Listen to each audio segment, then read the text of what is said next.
क्या है इसके ऊपर बताइए। तो माता ने कहा कि सत्यलोक से अनंत कोटि योजन ऊपर शिवपुरी है जहां महादेव रहते हैं। कैलाश ठीक है, हम धरती पे हिमालय में कैलाश कहते हैं, पर ऐसा नहीं है। महादेव भी उनका स्थान तो कोई और है जो कि बहुत ऊपर है। तो उन्होंने कहा इससे ऊपर है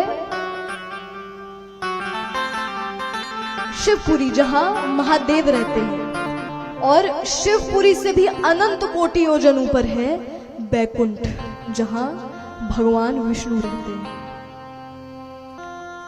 तो ध्रुव जी ने कहा हम वहां जा सकते हैं। माता कहती है पुत्र ऐसा दुस्साहस मत करना, बैकुंठ में बिना अनुमति कोई नहीं जा सकता, और जिसने प्रयास किया वो अपने प्राणों से छूट गया। वहां जाने से पहले वैतरणी नदी आती है, उसे पार करना पड़ता है। कुछ नरकों का विवरण आता है, नरकों का विवरण। परीक्षित महाराज पूछते हैं सुखदेव मुनि से कि प्रभु नरक क्या होता है और कितने होते हैं। तो सुखदेव मुनि कहते हैं कि 28 नरक होते हैं, 28, सिर्फ एक नहीं होता। तो 28 नरक में परीक्षित महाराज ने कहा कि 28 की क्या जरूरत। तो सुखदेव मुनि कहते हैं अब जैसे दंड होंगे वैसी सजा मिलेगी। परीक्षित महाराज ने कहा कि तो कैसी सजा मिलती है। तो सुखदेव मुनि कहते हैं कि मैं जो सजा बताऊंगा वो सुन पाओगे। उन्होंने कहा आप बताइए तो। अब देखिए वो उनने तो असली सजा में बताई, मैं असली नहीं बताऊंगी आपको, वरना आप भी डर जाएंगे। बस इतना समझ लीजिए कि वहां छोटी छोटी गलतियों की भी सजा मिलती है, छोटी छोटी, जो शायद हम रोज करते हैं।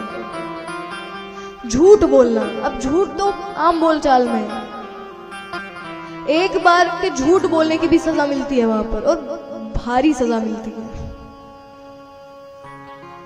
तो असली दंड तो हम सुनने से रहे। तो देखिए परीक्षित महाराज भी सुनकर डर गए। अब हम तो सामान्य मनुष्य, परीक्षित महाराज राजा है, वो कई युद्ध लड़ चुके हैं, उनने अपने हाथों से बहुतों की मृत्यु की है, उसके बाद भी वो डर गए।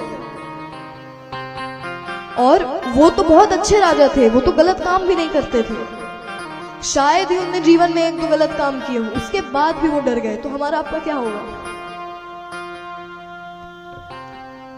तो परीक्षित महाराज पूछते हैं कि आप ये बताइए ऐसा कोई मार्ग है जिसमें सजा करो और नरक ना जाना पड़े।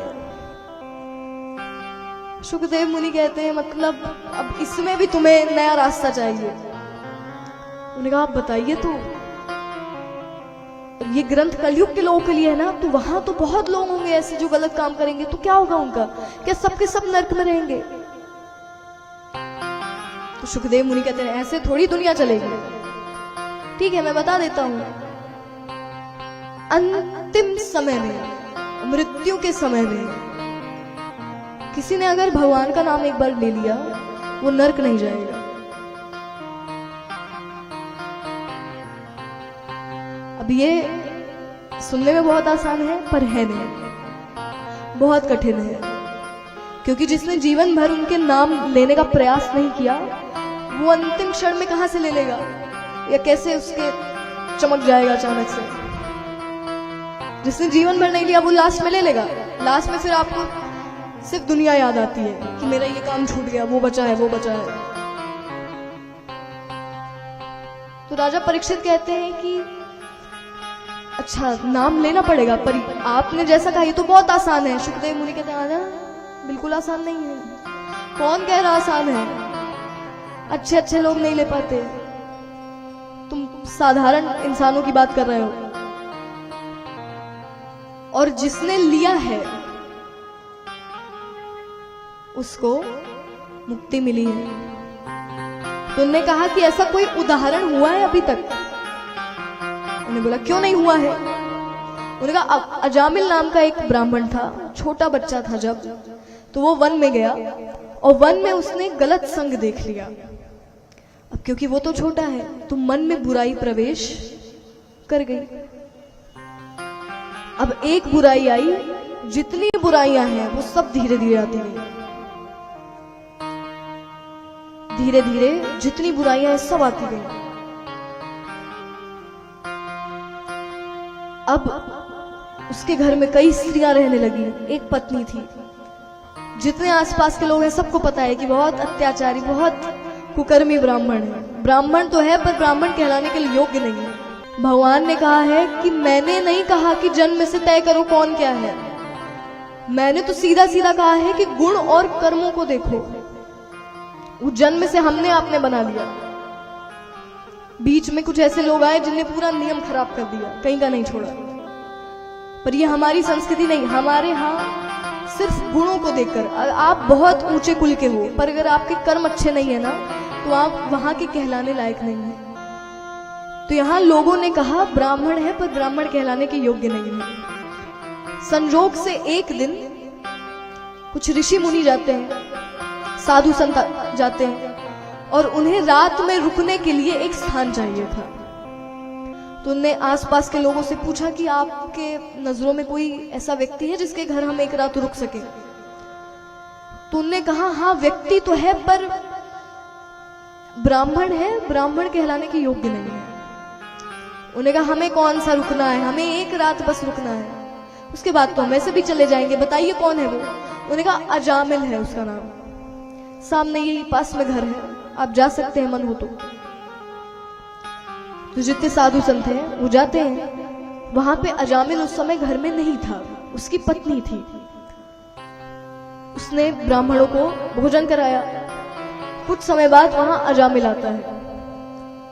उसने कहा ये कौन लोग हैं और ये मेरे घर में कैसे आए और आप लोगों को भोजन किसने दिया, मेरे घर से जाओ। पत्नी ने कहा कि ब्राह्मणों से ऐसे बात करते हैं, साधु संतों से ऐसे बात करते हैं, क्षमा मांगिए। तो एक बार को अजामिल का ठीक है माफ कर दीजिए, क्यों आए हैं आप लोग। तो उन लोगों ने कहा कि हमसे डरो मत, हम सिर्फ एक रात रुकेंगे, हम कल चले जाएंगे पक्का, पर अब हम तुम्हारे घर आए हैं तो तुम्हारा अच्छा सोचना भी हमारा कर्तव्य है। जाने से पहले उनकी पत्नी ने कहा कुछ दे दीजिए। अजामिल ने कहा अच्छा आप कुछ मांग लीजिए जाने से पहले।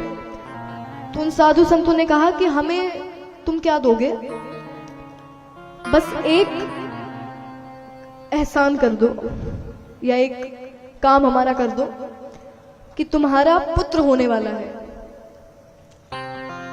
10वां पुत्र होने वाला है, उसका नाम नारायण रख देना बस।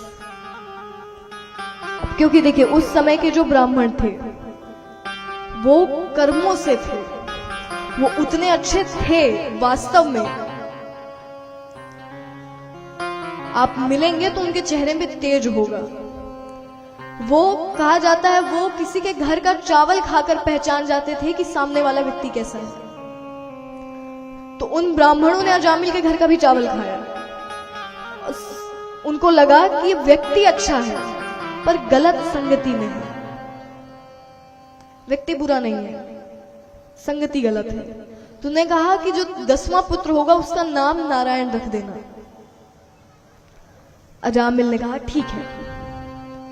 कुछ समय बाद, कुछ महीनों बाद जब पुत्र होता है तो अजामिल ने नाम रखा नारायण। अब हर समय नारायण तुम कहाँ हो, नारायण मुझे पानी दो, नारायण यहाँ चले जाओ, आ जाओ आ जाओ।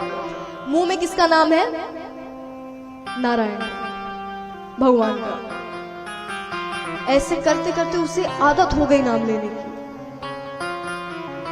अब वो हर जगह जहां जाता है नारायण नारायण नारायण। अब अंतिम क्षण आया, मृत्यु का समय आया। जब मृत्यु का समय आया, अब कहा जाता है कि जो अधर्मी व्यक्ति है ना, जिसने हमेशा गलत काम किए हो, उसे मरने से पहले दिखने लगते हैं लोग, या यमदूत दिखने लगते हैं कह लीजिए। तो अजामिल को यमदूत दिखने लगे। यमदूतों ने कहा चलो तुम्हारा समय आ गया है अब। अजामिल ने देखा तो सामने उसका पुत्र खेल रहा था और यमदूतों ने जैसे अजामिल का हाथ पकड़ा, अजामिल ने कहा नारायण मेरी रक्षा करो, नारायण मुझे बचाओ। अब ये आवाज जैसे भगवान तक पहुंची, भगवान ने अपने पार्षदों को भेजा, बोलो जाओ उसकी रक्षा करो। वहां से भगवान के पार्षद आते हैं और भगवान के पार्षदों ने कहा उसका हाथ छोड़ो। यमदूतों ने कहा नहीं ये बहुत अधर्मी है। पार्षदों ने कहा अच्छा उसका हाथ छोड़ो, उसने भगवान को याद किया। यमदूतों ने कहा भगवान को नहीं, इसका पुत्र है नारायण, वो अपने पुत्र को बुला रहा था। भगवान ऊपर से कहते हैं पुत्र समझकर, पिता समझकर, पति समझकर, भाई समझकर नाम मेरा लिया है उसने, और मृत्यु के समय जो मेरा नाम लेगा वो नरक नहीं जाएगा। मैंने कह दिया तो कह दिया। अंत में यमदूतों को छोड़ना पड़ा, वो खाली हाथ गए यमराज के पास। यमराज ने कहा कहां है व्यक्ति? उन्होंने कहा प्रभु हम तो ला रहे थे, भगवान के पार्षदों ने रोक लिया। तो यमराज ने यमदूतों से कहा धन्य हो, तुम्हें उनके पार्षदों के दर्शन हो गए। मैं उनके दर्शनों के लिए व्याकुल रहता हूं हर समय। तो देखा जाए तो रक्षा तो हो गई। अब इसका मतलब ये नहीं कि आप जीवन भर गलत काम करें और लास्ट में भगवान का नाम ले ही नहीं पाएंगे। अगर जीवन भर नहीं लिया तो अंतिम क्षणों में भी नहीं ले पाता कोई। और मुक्ति का मतलब हर समय ये नहीं होता कि फिर आपने जब संसार छोड़ दिया, कर्म बंधन उनसे मुक्ति। शरीर आपका कहीं भी रहे, अगर घर में भी है पर आप अनासक्त हैं, आसक्ति नहीं है मन में, तो आप मुक्त हैं, भले आप परिवार के बीच में हैं। और श्रेष्ठ भी वही होता है जो इस दुनिया में रहकर इससे जुड़े ना। वरना ऐसे तो बहुत लोग हैं, आप छोड़कर चले जाइए,